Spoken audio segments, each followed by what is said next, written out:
اللہ نے عبادت ہی کے لیے پیدا کیا اور ہماری پیدائش کا مقصد عبادت ہے، لیکن صرف جیسے تیسے عبادت کر کے ہم چھوٹ نہیں سکتے جب تک عبادت کی قبولیت کے حوالے سے ہم کوشش نہ کریں، عبادت کی قبولیت کے حوالے سے ہم محنت نہ کریں، کاوش نہ کریں۔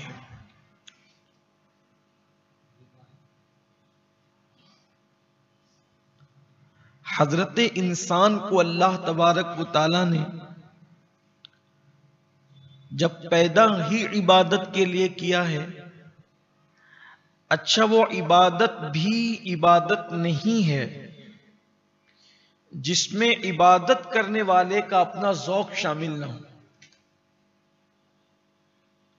کچھ لوگ کہتے ہیں بھی کیسے بھی کرو اللہ قبول کرے گا، جو چیز کیسے بھی کی جاتی ہے اللہ اس کو قبول ہی نہیں کرتا،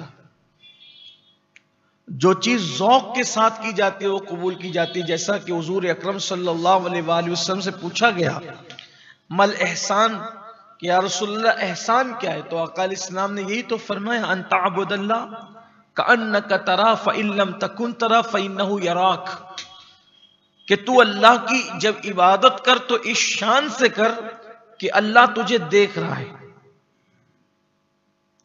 اللہ تجھے اس شان سے کر کہ گویا تو اللہ کو دیکھ رہا ہے۔ پہلی منزل یہ ہے، اعلی منزل، گویا تو اللہ کو دیکھ رہا ہے، یہ اس شان سے عبادت کر۔ اور اگر یہ تیری کیفیت نہیں ہوتی تو پھر اس شان سے کر کہ وہ تجھے دیکھ رہا ہے، اور وہ تو تجھے دیکھ ہی رہا ہے۔ اسی لیے ہمارے بزرگوں نے فرمایا کہ جب کوئی نماز پڑھو تو یہ سوچ کر کے پڑھو کہ یہ میری زندگی کی آخری نماز ہے، کیونکہ جب انسان کوئی کام کو زندگی کا آخری کام سمجھ کر کے کرے گا تو ایسے ویسے تو نہیں کرے گا، جیسے تیسے تو نہیں کرے گا۔ جب زندگی کی نماز آخری سمجھ کر پڑھے، دیکھ لے کسی دن آپ اگر آپ اس تصور سے نماز پڑھتے ہیں کہ میں اپنی زندگی کی آخری نماز پڑھ رہا ہوں تو آپ کو کیف آنے لگتا ہے، اس میں سرور آنے لگتا ہے، آنکھیں برس پڑتی ہے۔ اس تصور سے آپ پڑھ کے دیکھیں پھر کیا لطف آتا ہے آپ کہیں۔ لیکن ہم نے تو بس عبادت کا طریقہ سیکھا ہی نہیں۔ میں کوئی لمبی چوڑی تمہید آج آپ کے سامنے رکھنے کی بجائے چاہوں گا کہ ہم سیدھا اپنے عنوان پر آئیں۔ سیدنا مولائے کائنات علی کرم اللہ وجہ الکریم فرماتے ہیں کہ لوگ عبادت میں محنت کرتے ہیں اور میں اس کی قبولیت میں محنت کرتا ہوں، کیونکہ اللہ تبارک و تعالی اگر کسی چھوٹے عمل کو قبول کر لے تو وہ چھوٹا نہیں رہ جاتا، اور اللہ اگر کسی بڑے عمل کو رد کر دے تو وہ بڑا نہیں رہ جاتا۔ اس کو یوں سمجھ لے کہ کتے کو پانی پلانے والا عمل چھوٹا ہے بظاہر، اللہ نے اس کو قبول کر لیا تو جنت مل گئی اس پر، اور کسی نے ہزاروں سال عبادت کی اور اللہ نے رد کر دیا تو وہ شیطان بن گیا۔ دیکھ رہے ہیں آپ، تو اصل چیز ہے قبولیت۔ اس لیے بندوں کو چاہیے کہ اللہ کی عبادت کی قبولیت کے حوالے سے جو ہم عبادت کرتے ہیں اس کے بارے میں ہمیں اسباب تلاش کرنا چاہیے کہ کن وجوہات کی بنیاد پر عبادت قبول ہوتی ہے اور کن وجوہات کی بنیاد پر عبادتیں رد ہوتی ہے۔ عبادت کی قبولیت خلوص پر ہے، اخلاص پر ہے، اچھی نیتوں پر ہے، اور عبادت رد کن وجہ سے ہوتی ہے اب آپ آگے سنتے جائیں۔ طویل حدیث ہے اور اس کو نقل کیا ہے فقیہ اجل امام الفقہا حضرت امام فقی ابو اللیث سمرقندی رحمت اللہ علیہ نے۔ آپ نقل فرماتے ہیں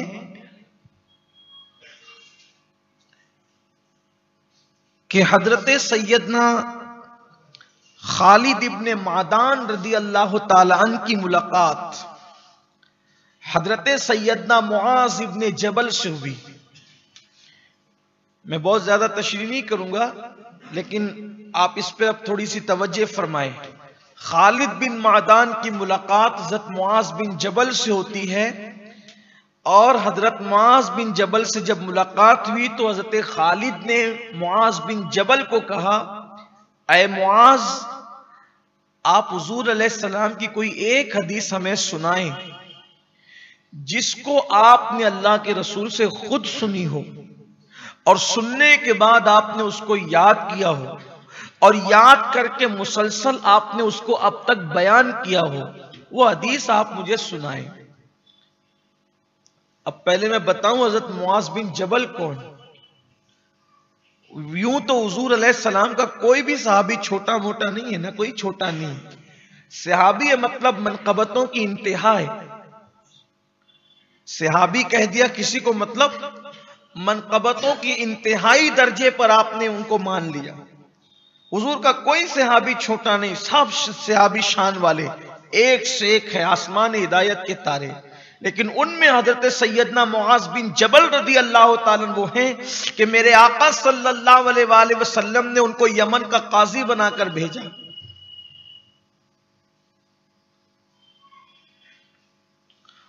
اور بہت چھوٹی عمر میں آپ کا وصال ہو گیا تھا، بہت زیادہ آپ کی زندگی نہیں رہی، تقریباً 32 یا 38 سال کی عمر میں آپ دنیا سے تشریف لے گئے، حضرت سیدنا معاذ بن جبل رضی اللہ عنہ۔ اور آپ سے بڑی ہستیوں نے حدیث کو روایت کیا۔ تو سیدنا معاذ بن جبل رضی اللہ تعالیٰ سے خالد نے کہا کہ آپ کوئی حضور کی ایسی حدیث بیان۔ اس کا مطلب اس دور کے مسلمانوں کو، مومنوں کو جب حضور کے صحابہ نظر آتے تھے، اہل علم طبقہ نظر آتا تھا، تو ان کی تلاش اور جستجو یہ ہوتی تھی کہ وہ کوئی چیز حاصل کریں، علم حاصل کریں۔ وہ علم کے جواہر پاروں کو کھوجتے تھے، تلاش کرتے تھے۔ اچھا، اور پھر اس میں بھی ان کا طریقہ یہ ہوتا تھا کہ ایسی بات آپ پیش فرمائیں کہ جس کو آپ نے اللہ کے رسول علیہ السلام سے خود سنا، اپنے کانوں سے سنا۔ کتنے عظیم وہ لوگ تھے۔ آج بھی ہم حضور کی حدیثیں سنتے ہیں تو ایمان تازہ ہو جاتا ہے۔ وہ لوگ خود اللہ کے رسول سے فرامین سنتے تھے۔ اور یہ جو حدیث آپ کے سامنے پیش کی جا رہی ہے، اس کی اہمیت کا اندازہ آپ کو ہونا چاہیے۔ اول تو یہ چیز میرے آقا علیہ السلام نے صرف حضرت معاذ کو بتایا، ابھی آگے آ رہا ہے، ابھی آپ سنیں گے، صرف حضرت معاذ بن جبل کو بتایا۔ وجہ کیا ہوئی اس کی آگے وہ خود بیان کرتے ہیں۔ حضرت معاذ بن جبل سے جب خالد بن معدان نے کہا کہ حضور علیہ السلام کی کوئی حدیث آپ بتائیں جو آپ نے اپنے کانوں سے سنی ہو اور سننے کے بعد آپ نے اس کو یاد کر لیا ہو، یاد کرنے کے بعد آپ مسلسل اس کو بیان کرتے رہے، وہ حدیث آپ سنائیں۔ حضرت معاذ بن جبل نے جب یہ بات سنی تو آپ کی آنکھوں میں آنسو آ گئے، آپ رو پڑے۔ شاید رونے کی وجہ یہ رہی ہو کہ ان کو یہ حدیث اور اس کا بیک گراؤنڈ یاد آیا، پس منظر یاد آیا۔ حضرت معاذ بن جبل رو پڑے، اور اتنا رو رہے تھے وہ کہ چپ ہی نہیں ہو رہے تھے۔ خالد ابن معدان کہتے ہیں کہ میں نے سوچا کہ اللہ کرے یہ چپ ہو جائیں، خاموش ہو جائیں، لیکن وہ روتے ہی رہے، حدیث یاد آنے پر روتے رہے۔ پھر آخرکار ان کی طبیعت میں افاقہ ہوا اور وہ چپ ہوئے، تو پھر انہوں نے خاموشی اختیار کرنے کے بعد، یعنی جب رونے سے ان کی کیفیت کچھ ٹھہری، تب انہوں نے فرمایا کہ میرے مائی باپ حضور پہ قربان ہو جائیں، اللہ کے رسول علیہ السلام پر میرے ماں باپ قربان ہو جائیں۔ فرماتے ہیں کہ ایک موقع ایسا آیا تھا کہ میں اللہ کے رسول صلی اللہ علیہ وآلہ وسلم کے ساتھ ان کی سواری پر بیٹھا ہوا تھا۔ حضور علیہ السلام کی عادت کریمہ تھی کہ جب کسی کو حضور علیہ السلام پیدل چلتے ہوئے دیکھتے، یہ بھی ایک سنت زندہ کر سکتے ہیں آپ۔ اللہ کے رسول علیہ السلام کی سنتوں میں ایک سنت یہ بھی ہے کہ جب اللہ کے رسول صلی اللہ علیہ وآلہ وسلم کسی کو پیدل چلتے دیکھتے اور میرے آقا سواری پر ہوتے، تو اگر چھوٹا بچہ ہوتا تو اس کو اپنے آگے بٹھا لیتے، اور بڑا انسان ہوتا تو اس کو اپنے پیچھے بٹھا لیتے۔ حضرت معاذ بن جبل کو حضور نے اپنے پیچھے بٹھا رکھا ہے۔ ہائے ہائے کیا شان ان میرے نبی کے یاروں کی ہے کہ حضور علیہ الصلوۃ والتسلیم کی سواری پر ساتھ بیٹھے ہوئے ہیں۔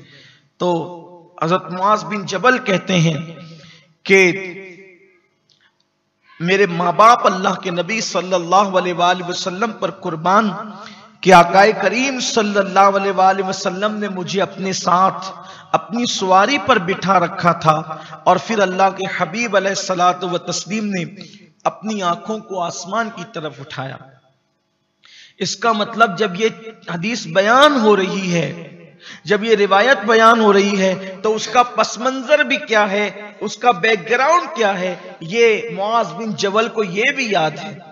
اللہ کے رسول صلی اللہ علیہ وآلہ وسلم نے اپنی آنکھوں کو آسمان کی طرف، چشمان مبارک کو آسمان کی طرف اٹھایا، اور آسمان کی طرف اٹھانے کے بعد اللہ کے حبیب صلی اللہ علیہ وآلہ وسلم نے کہا ساری خوبیاں اللہ کے لیے ہے، ساری خوبیاں اللہ کے لیے ہے جو اپنی مخلوق کے بارے میں وہی فیصلہ فرماتا ہے جو ان کے لیے، وہی ان کے لیے پسند فرماتا ہے اور وہی ان کے لیے فیصلہ فرماتا ہے۔ اللہ تبارک و تعالی جو ان کے لیے پسند کرتا ہے وہی فیصلہ فرماتا ہے، اور اللہ تبارک و تعالی اپنی مخلوق کے لیے فیصلہ وہی کرتا ہے جو پسند کرتا ہے، اور وہ وہی پسند کرتا ہے جو مخلوق کے حق میں کوئی نقصان دہ نہیں ہوتا، چاہے لوگ اس کو ناپسند کریں چاہے لوگ اس کو پسند کریں، لیکن اللہ کا فیصلہ ہمیشہ مخلوق کے حق میں بہتر ہی ہوتا ہے، اور وہ کبھی مخلوق کے حق میں کوئی برا فیصلہ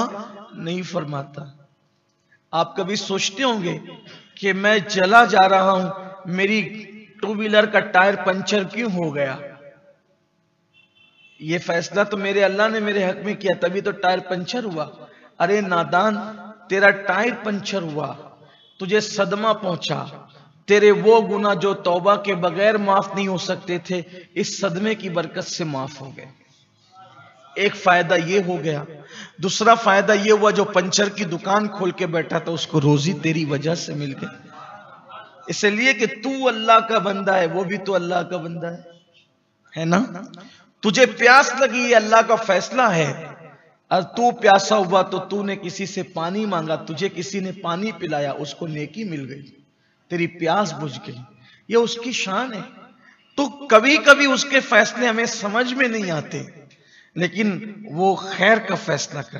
آپ کے ماں باپ بیمار پڑ گئے، آپ کو لگا کہ میرے ماں باپ بیمار پڑ گئے، لیکن اس کو آپ پوزیٹیو انداز سے دیکھیں تو پتہ چلے گا ماں باپ بیمار پڑے، آپ نے ان کو دوائی پلائی، آپ نے ان کے پیر دبائے، آپ نے ان کی خدمت کی، اللہ نے آپ کو اس پر وہ اجر عطا فرمایا جو نفل عبادت پہ نہیں مل سکتے۔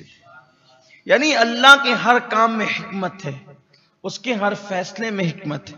اللہ نہ کرے معاذ اللہ کسی کی اولاد کا انتقال ہو گیا بچپن میں، اس کو تو یوں لگا کہ میری اولاد مر گئی، لیکن اس کے لیے اگر وہ صبر کرے تو اس کی اولاد کی موت اس کے لیے بے حساب جنت میں جانے کا سبب بن گیا۔ نابالغ اولاد اپنے ماں باپ کی شفاعت کریں گے اور اللہ ان کی شفاعت ان کے حق میں قبول فرمائے گا۔ اس طریقے سے بے شمار حکمتیں، یعنی بندہ اگر یہ سوچ لے کہ اللہ میرے حق میں جو کرے گا وہ بہتر کرتا ہے تو بندہ مطمئن ہو جائے گا۔ جب امام علی مقام پر کربلا میں مصیبتوں کی افتاد پڑی تو آپ نے کیا کہا؟ اللہ جس میں تو راضی اس میں میں راضی، اور اللہ سے مانگو اللہ تو ہمیں اپنی رضا میں راضی رہنے کی توفیق عطا فرما۔ میں نے پھر کہا کہ میں طویل تشریح نہیں کروں گا کیونکہ آپ حدیث کی اصل چاشنی سے کہیں دور نہ ہو جائے، لیکن آپ کی توجہ اس طرف رہنی چاہیے کہ حضور علیہ السلام نے معاذ بن جبل رضی اللہ تعالیٰ عنہ کو اپنی پشت پر اپنے پیچھے بٹھایا، اپنی سواری پر چشمان مبارک آسمان کی طرف اٹھا کر اللہ کی حمد بیان کی، اللہ کی تعریف کی، اور پھر فرمایا کہ اللہ اپنے بندوں کے حق میں وہی فیصلہ فرماتا ہے جس کو وہ پسند فرماتا ہے۔ پھر اس کے بعد میرے آقا صلی اللہ علیہ وآلہ وسلم نے حضرت سیدنا معاذ بن جبل سے فرمایا، اے معاذ، عرض کی یا رسول اللہ میں حاضر ہوں، ارشاد فرما۔ آقا علیہ السلام نے فرمایا اے معاذ، میں نے عرض کی اے امام الخیر، اے اللہ کے رسول، اے اللہ کے آخری نبی میں حاضر ہوں، کیا حکم ہے فرمائیں؟ تو اللہ کے حبیب علیہ السلام نے فرمایا اے معاذ، آج میں تجھے ایک بات بتانا چاہتا ہوں، اہمیت سمجھے اس حدیث کی۔ اے معاذ میں تجھے ایک بات بتانا چاہتا ہوں، اور یہ بات میں تجھے بتا رہا ہوں، مجھ سے پہلے کسی نبی نے اپنی کسی امت کو یہ بات نہیں بتائی۔ آقا علیہ السلام معاذ بن جبل سے کیا کریں؟ معاذ یہ بات جو اب میں تجھے بتانے جا رہا ہوں، یہ بات ہمارے آقا سے پہلے کسی نبی نے، کسی رسول نے اپنی امت کو بیان نہیں فرمایا۔ یعنی پہلی مرتبہ یہ بات جو حضور بیان کر رہے ہیں معاذ بن جبل سے، سننے والے معاذ ہے، بیان کرنے والے حضور ہیں صلی اللہ علیہ وسلم۔ یعنی آج سے پہلے زمین پر یہ بات کبھی بیان نہیں ہوئی، حضور علیہ السلام پہلی بار بیان فرما رہے ہیں۔ حالانکہ بہت ساری باتیں ایسی ہیں جو انبیاء کرام نے پہلے بیان کیا، بعد میں حضور نے اس کو بیان فرمایا، ایسا ہوا۔ لیکن آج یہ جو بات ہے جو معاذ بن جبل سے بیان کی جا رہی ہے، آقا فرماتے ہیں آج سے پہلے کسی نبی نے اپنی کسی امتی سے یہ بات بیان نہیں فرمائی جو میں تجھ سے بیان کر رہا ہوں۔ پھر اب اس کی اہمیت بتا رہے ہیں اللہ کے رسول علیہ السلام۔ میں اس کو کوئی جو وہ کسی خطیبانہ رنگ میں نہیں پیش کرنا چاہتا، میں صرف اس کو آپ کے سامنے اس حدیث کو بالکل سادگی کے ساتھ پڑھنا چاہتا ہوں۔ اللہ کرے اس میں سے آپ کو یاد رہ جائے، مجھے بھی یاد رہ جائے، کیونکہ حضور علیہ السلام نے حضرت معاذ سے جو کہا وہ غور سے سنیں، جو میرے سامنے بیٹھے وہ بھی، جو پردے کے پیچھے بیٹھ کے سن رہے ان سے بھی گزارش ہے توجہ سے سنیں کہ آقا فرماتے ہیں اے معاذ مجھ سے پہلے یہ روایت، مجھ سے پہلے یہ بات کسی نبی نے اپنے کسی امتی سے بیان نہیں کیا۔ یعنی سننے والا بھی پہلا آدمی ہے، بیان کرنے والی بھی پہلی ذات ہے۔ پھر میرے آقا فرماتے ہیں کہ اے معاذ اسے اپنے ذہن کے گوشے میں محفوظ کرنا جو میں تجھے بتانے جا رہا ہوں۔ اے معاذ یہ جو بات میں تجھے بتانے جا رہا ہوں اس کو یاد کرنا، ذہن کے گوشے میں محفوظ کر لینا، یہ تجھے نفع دے گی۔ اور اگر سن کے تو نے یاد نہیں کیا، آقا فرما رہے ہیں اگر سن کے تو نے اے معاذ یاد نہیں کیا، اگر یاد کر لیا، گوشے میں جگہ دے دی تو یہ تجھے فائدہ دے گی، نفع دے گی۔ اور اگر تو نے اس کو یاد نہیں کیا تو آقا فرماتے ہیں قیامت کے دن اللہ تعالیٰ کے یہاں تیری حجت منقطع ہو جائے گی۔ آقا فرماتے ہیں تیری حجت منقطع ہو جائے گی اگر تو نے اس کو بھول گیا تو۔ جو بات میں بتا رہا ہوں نہیں بات کتنی اہم ہے، بہت قیمتی بات ہے، حضور کی تو ہر بات ہی قیمتی ہے، لیکن اس بات کے لیے اللہ کے رسول علیہ السلام خاص طور پہ فرما رہے کہ معاذ اس کو یاد کر لو، اور یاد کرو گے تو تمہیں نفع دے گی، نہیں یاد کرو گے تو قیامت کے دن تمہاری حجت منقطع ہو جائے گی۔ اللہ حضرت معاذ بن جبل پہ رحمتیں فرمائے، انہوں نے یاد کیا، اور یاد کیسے کیا کہ پوری امت کو یاد کرانے کی کوشش۔